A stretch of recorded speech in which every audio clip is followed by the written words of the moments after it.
Hi, in this video, we are going to continue our discussion on standard error of the mean.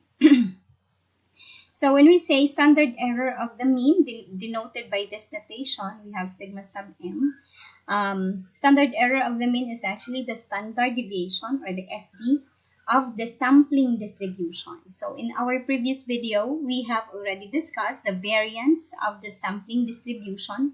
Now, this is the standard deviation of the sampling distribution, and we call it specifically as the standard error of the mean because it measures how far the sample mean of the data is from the true population mean. Gaano siya kalayo sa totoong mean ng population. Okay?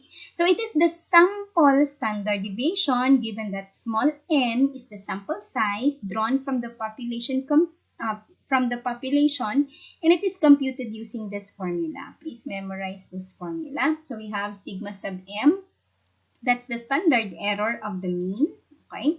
That is equal to sigma over, or the standard deviation, over square root of small n. That's the sample size. Right? Now let's have an example.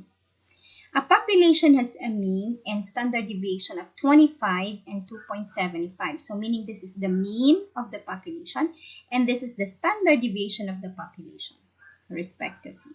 So what is the standard error of the mean? We're looking for the standard error of the mean of the sampling distribution, in a sample size of 3. So we have small n equals 3. So dito, alam natin kung ano ang standard deviation ng population. So that is this one. And the sample size of 3, and that is the small n. So we can go ahead and solve for the standard error of the mean as, easy as ABC. Okay, so we have this formula. Again, you have to memorize this. So substituting the values, we have our sigma, or the standard deviation of the population, is 2.75 over yung square root ng small n natin ay 3. Okay? So, you compute that. You can use your calculator in doing this. So, you have 1.59. Therefore, we say that the standard error of the mean is 1.59. Let's have another example. The variance of a sampling distribution, the variance of the sampling distribution of the sample mean is 25. Okay. Yung variance, ito yung sigma squared, or sigma sub x bar squared. So what is the standard error of the sampling distribution of the sample mean? Okay. Note that the standard error of the mean is also the standard deviation of the sampling distribution. Again, the standard error of the mean is a standard deviation of the sampling distribution. So if we have the variance of the sampling distribution, then we can take the variance, ganyan. Okay, that's the variance, diba? So we can take the square root of that, and that would be the standard deviation of the sampling distribution. Okay, so we obtain the standard error of the mean by getting the square root of the variance of the sampling distribution of the sample mean. Paano ba yan? So, ito. This is the variance of the sampling distribution. Ito, yung sigma sub x bar squared. That is the variance of the sampling distribution. And it says it's 25. If we take the square root of that, then we have the standard deviation of the sampling distribution of the sample mean. And square root of 25, that is 5. Okay? Therefore, the standard error of the sampling distribution of the sample mean is 5. Okay? Again, we just took the square root of the variance, and that is already the standard deviation of the sampling distribution, also known as the standard error of the sampling distribution. Let's have another example.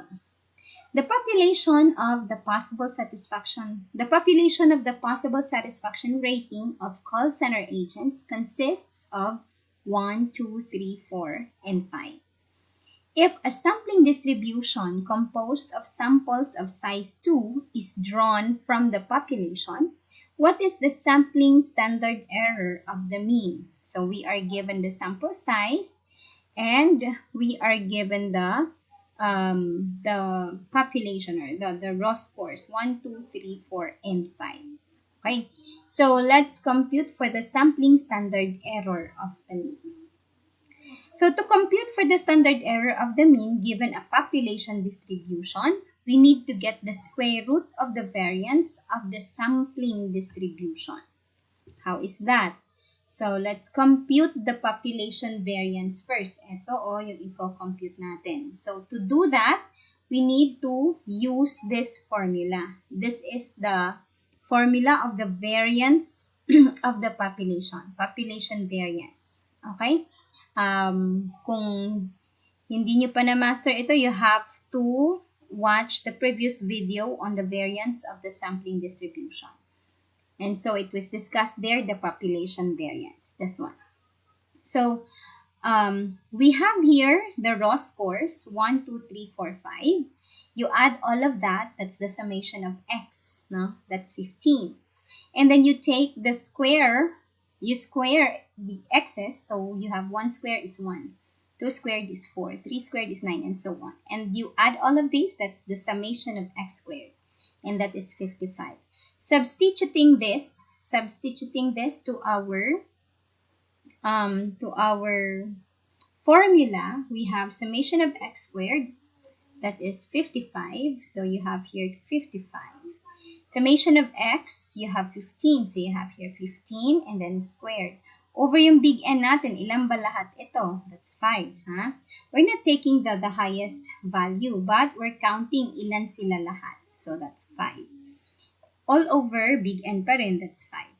Okay? So computing this, we have sigma squared, or the population variance is 2.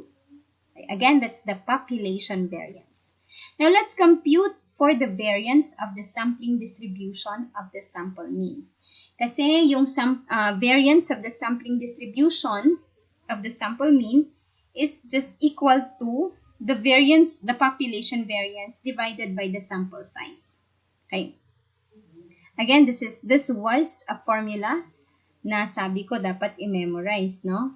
Okay, so dapat memorize ito. Again, this is the variance of the sampling distribution. Okay. Now, we already know the population variance, and that is 2. Okay, coming from here, ayan. So, that's 2. And the sample size, sabi dito, the sample size is 2. So, our small n is 2. Okay. So, we have 2 over 2, and that is 1. So, here, it means that the variance of the sampling distribution of the sample mean is 1. Now, let's compute for the standard error of the mean. Standard error of the mean. So, to obtain the standard error of the mean, we can get the square root of the variance of the sampling distribution of the mean. Masyadong madali lang, ano? From here, eto kasi yung variance of the sampling distribution. We just take the square root of this, no? The square root of 1, and that's already the standard error. Okay? So, that would be square root of 1, and that is still 1. So, the standard error of the mean is 1. So, you have to memorize again this formula. This is the formula of the standard error of the mean. Or, this is just actually, if you know the variance, again, the variance of the sampling distribution, you just take the square root of that, and that's already the standard error of the mean.